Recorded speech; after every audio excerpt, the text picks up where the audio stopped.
Del Padre, del Hijo y del Espíritu Santo. Amén. Queridos hermanos, veamos hoy la vida de San Sebastián, mártir en Roma, en el año 288. Narbona y Milán, en Italia, se disputan la gloria de haber servido de cuna a este héroe cristiano católico, claro. Y a la verdad, bien puede decirse que fue el hijo de ambas ciudades, ya que su padre era un noble galo oriundo de Narbona y su madre una milanesa, es italo-francés. En el lenguaje de hoy, en el Imperio Romano, era un solo país en ese momento. Recibió en Milán excelente y cristiana educación y abrazó la carrera militar por los años de 282, no tardando en señalarse por su lealtad, inteligencia y valentía. Imperando Diocleciano, sucesor de Carino en 284, Sebastián consiguió el grado de centurión en la guardia pretoriana, los que protegen al emperador, cargo encomendado a personajes de noble alcurnia. Las brillantes cualidades de nuestro héroe habíanle granjeado el cariño del emperador, en cuyo palacio residía habitualmente. El príncipe ignoraba su calidad de cristiano. Entonces el emperador no sabía que Sebastián era católico, era cristiano católico. En esta época no había todavía la peste de las sectas. Cuando hay persecuciones sangrientas no hay sectas. ¿Por qué? Porque las sectas, o al menos los fundadores de las sectas, buscan sus intereses, no los de Cristo. Entonces en esta época todos eran católicos y martirizados. Entonces el emperador no sabía que Sebastián era cristiano. Tampoco Sebastián lo decía no por falta de valor, sino para así socorrer más fácilmente a los cristianos encarcelados por la fe. Por entonces promovióse sangrienta persecución contra los discípulos de Cristo. Sebastián, aprovechándose de las prerrogativas anejas a su grado de oficial, entraba en las prisiones con bien preparadas excusas y no dejaba pasar día sin ir a consolar a los cautivos y fortalecerlos en la fe. En lo más duro de la persecución, dos caballeros romanos, Marco y Marceliano, hijos gemelos de Tranquilino y de María, personas muy nobles y ricas, se negaron a sacrificar a los ídolos, fueron condenados a muerte. Sus padres, paganos todavía, consiguieron de Cromacio, teniente del prefecto de Roma, un plazo de 30 días para persuadir a sus hijos a que sacrificasen. Los condenados fueron pues confiados a la custodia de Nicóstrato, primer escribano de la prefectura, y tuvieron que sostener continuos asaltos por parte de toda su familia. Entonces estos pobres padres paganos pensaban que sus hijos andaban mal y querían persuadirles que dejaran la fe cristiana y regresaran al paganismo. Conmovidos por las lágrimas de sus padres, esposas y hijos, los dos combatientes ya empezaban a vacilar, cuando Sebastián se presentó en la prisión y con su palabra encendida por el amor de Cristo los confirmó en la fe. Aún no había terminado su discurso cuando Zoe, la mujer del escribano Nicóstrato, se arrojó a sus pies, dándole a entender con gestos, pues hacía 6 años que había quedado muda el ardiente deseo que tenía de ser cristiana. Sebastián hizo sobre sus labios la señal de la cruz y al punto recobrado el uso de la palabra empezó a publicar que profesaba la fe de Sebastián. Entonces Sebastián hace un milagro aquí en la cárcel con la mujer del secretario. Con este milagro tan patente e ilustre, Nicóstrato se convirtió luego a la fe de Cristo y se echó a los pies del oficial imperial. Pidió perdón a los dos cristianos cuya guarda le habían encomendado, le soltó las cadenas y declaró públicamente que quería compartir su martirio. La familia misma que momentos antes pretendía hacer apostatar a los confesores renunció al culto de los ídolos y toda la asamblea, prorrumpiendo en lágrimas, dio gracias a Dios y deploró su infidelidad. Entonces ahí muchas conversiones. Nicóstrato hizo promesa de no tomar alimento alguno antes de recibir el bautismo, Mas Sebastián, moderando su ardor, le aconsejó llevarse los presos a su propia casa, y él mismo salió apresuradamente en busca del sacerdote Policarpo, muy conocido tanto por su celo en mover a conversión como por su abnegación al servicio de los cristianos encarcelados. Nicóstrato, sobre pretexto de asustar a los presos con la vista de los instrumentos de suplicio, los llevó a su casa. Como el carcelero Claudio se admirase mucho de esta providencia inopinada, llamóle el escribano aparte y le refirió lo ocurrido. Claudio, que tenía 2 hijos enfermos, los llevó inmediatamente a casa de Nicóstrato y rogó encarecidamente a los neófitos que los curasen. Solo el bautismo puede realizar tal milagro, respondieron los convertidos. Claudio, movido por la gracia, se colocó con sus hijos entre los catecúmenos. Policarpo celebró la ceremonia del bautismo en casa de Nicóstrato y Sebastián fue el padrino de los nuevos cristianos. Los hijos de Claudio fueron sumergidos los primeros en el agua regeneradora y salieron llenos de vigor, recobrando al mismo tiempo la salud del alma y la del cuerpo. Entonces vemos aquí un montón de gente que se hace bautizar. Tranquilino, padre de Marco y Marcelino, que estaba como tullido de la gota hacía ya 11 años, hasta el punto que era menester llevarle en brazos, sintió fuertes dolores cuando hubieron de despojarle de sus vestidos. Cuando el sacerdote le preguntó para animarle si creía en Jesucristo, podría curarle y perdonar los pecados, respondió: creo que mi Salvador puede concederme la salud del cuerpo y del alma. Mas yo solo pido el perdón de mis pecados. Con gran satisfacción ofrezco mis dolores en holocausto a Jesucristo. Los asistentes se deshacían en lágrimas y pedían a Dios recompensarse la fe de su siervo. Policarpo preguntó por segunda vez a Tranquilino: ¿crees en el Padre, en el Hijo, en el Espíritu Santo? Sí, respondió el anciano, y bajó con paso firme a la fuente bautismal y estaba curado.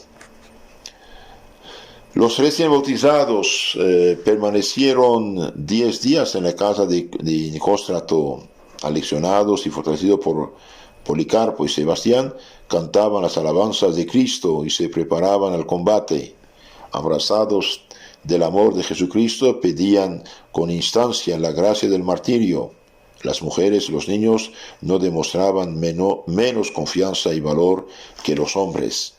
Aquí Dios les da una fuerza tan grande que están listos estos recién bautizados a ir dar su vida por Cristo. Terminó el plazo de los 30 días y Cromacio mandó comparecer a Tranquilino ante su tribunal. El senador le dio las gracias y les dijo: el plazo que me concediste ha conservado los hijos al padre y ha vuelto el padre a los hijos. No entendió Cromacio el sentido de estas palabras. Antes bien, creyendo que Tranquilino había vencido la constancia de sus hijos, ordenó trajeran incienso para que Marco y Marcelino pudiesen sacrificar los ídolos. Pero Tranquilino, irguiéndose, disipó las ilusiones del teniente del prefecto y declaró que era cristiano, y refirió el milagro que el Señor había obrado en su favor.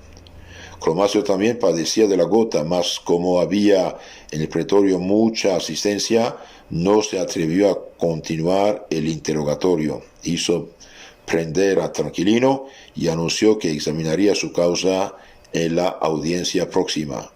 Por la noche mandó llamar secretamente al anciano, y cuando Tranquilino estuvo presente, suplicóle Cromacio que le revelase el remedio que le había curado, y hasta se atrevió a tentarle ofreciéndole cuantiosas sumas de dinero.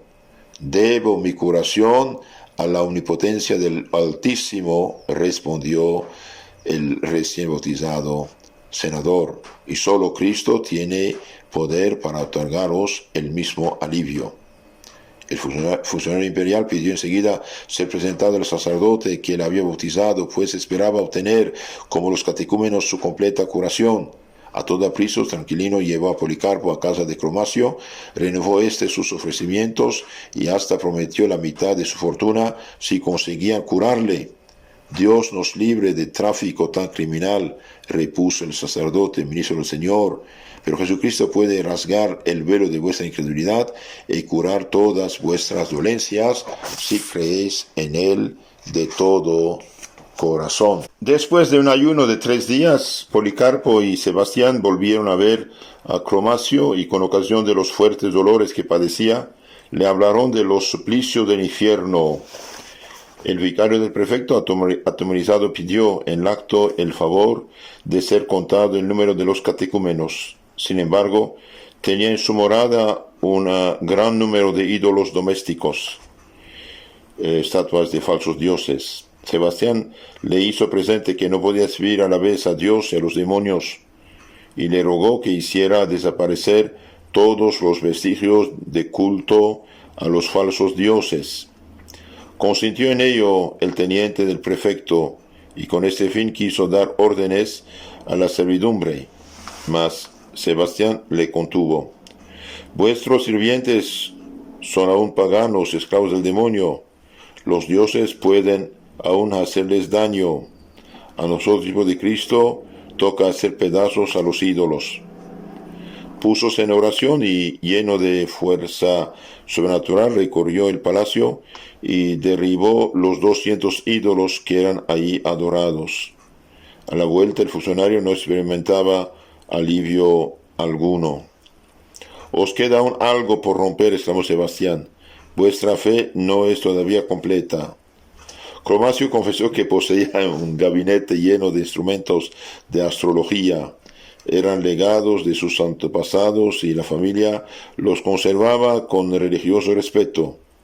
Sebastián remitió obviamente contra esta otra superstición, y su lenguaje enérgico y vigoroso provocó la renuncia del prefecto a todos aquellos instrumentos que sin duda impedían su curación. Apenas Cromacio hubo dado su consentimiento, cuando Tiburcio, su hijo, entró despavorido en la sala como loco furioso. He mandado encender 2 hornos, exclamó con voz encolerecida, y juro arrojar en ellos a Sebastián y Policarpo si no se cura mi padre. Los 2 cristianos aceptaron la condición y al punto empezaron a destruir los últimos vestigios de la superstición pagana. En aquel instante aparecióse a Cromacio un joven rodeado de luz resplandeciente que le dijo: Cristo me envía para curaros. En el acto se sintió Cromacio libre de la gota. De esta enfermedad y se levantó y en un arranque de agradecimiento quiso besar los pies del médico misterioso. El desconocido le detuvo. No sois digno de tocar el ángel del Señor, en tanto no hayáis sido regenerado con las aguas del bautismo. Al oír estas palabras, arrójese Cromacio a los pies de Policarpo y de Sebastián, suplicándoles no difiriesen por más tiempo su bautismo. Exhortóle Sebastián a prepararse dignamente a recibir sacramento tan augusto por medio del ayuno y la oración.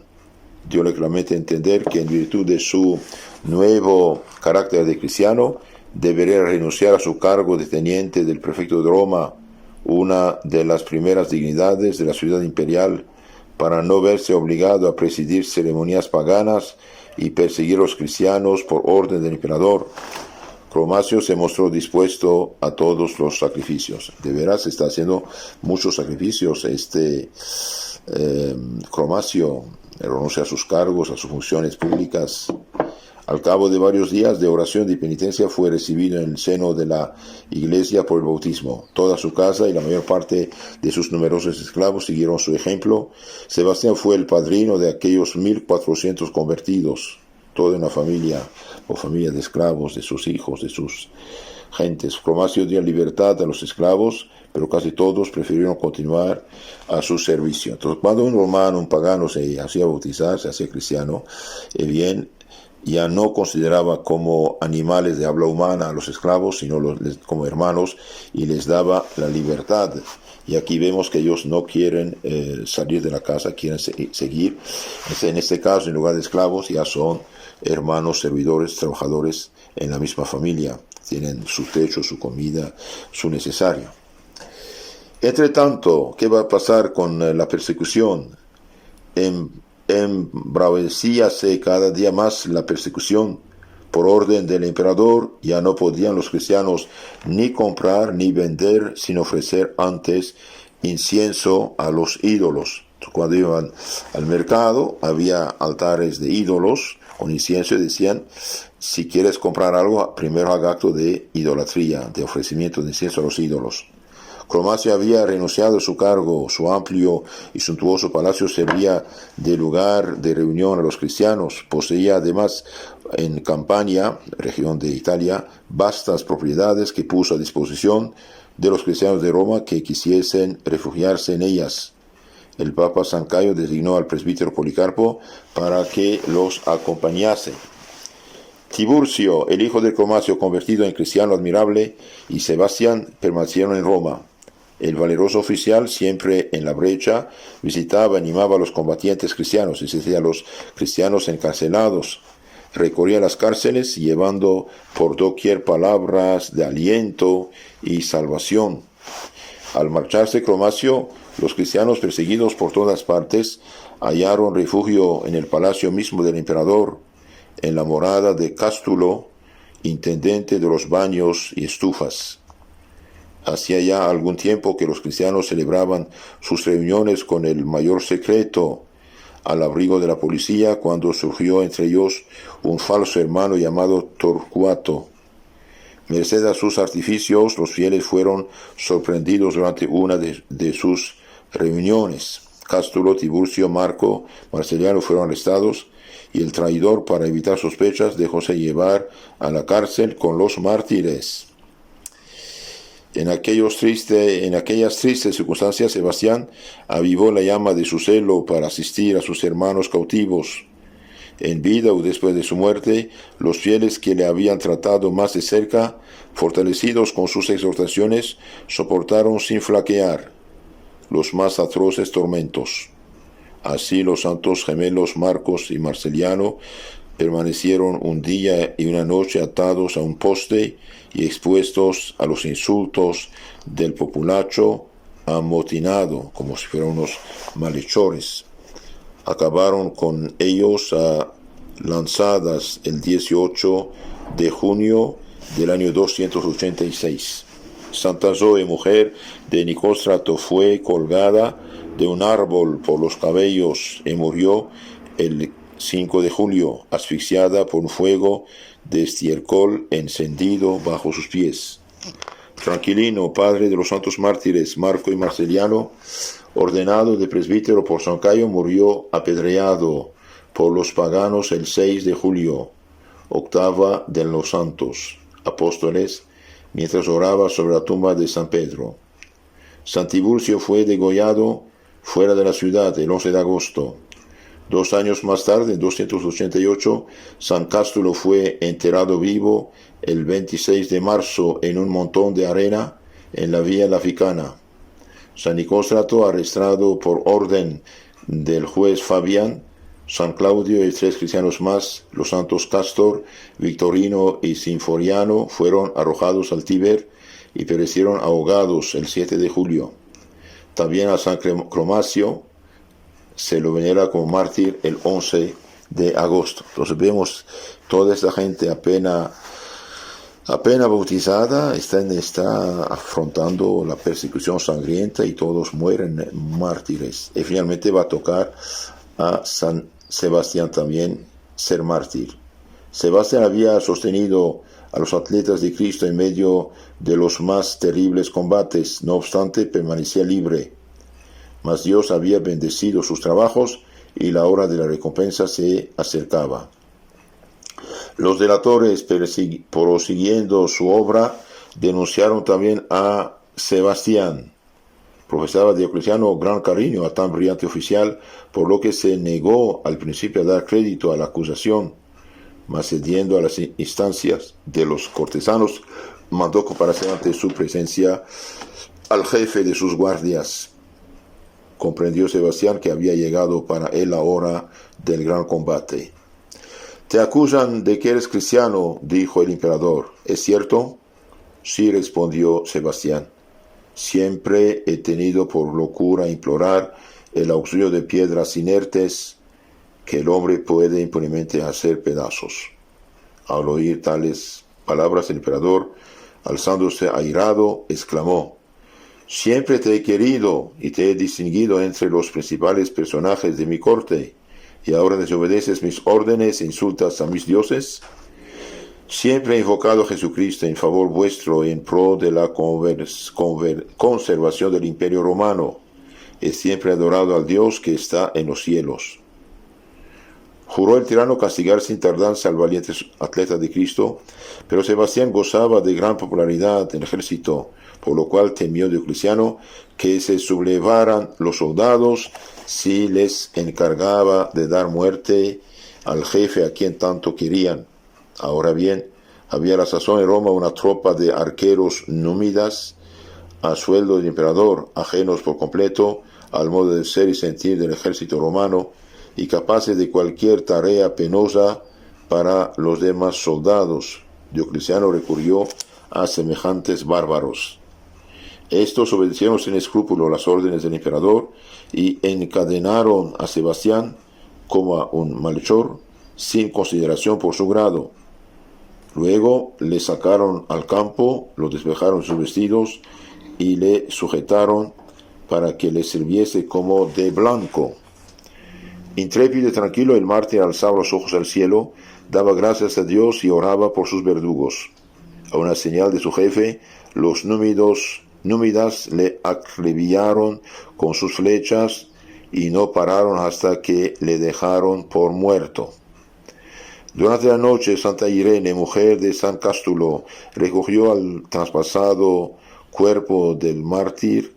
Sebastián respiraba todavía. La venerosa cristiana se lo llevó sigilosamente y en secreto a su morada, situada como la de muchos cristianos en el palacio mismo del emperador.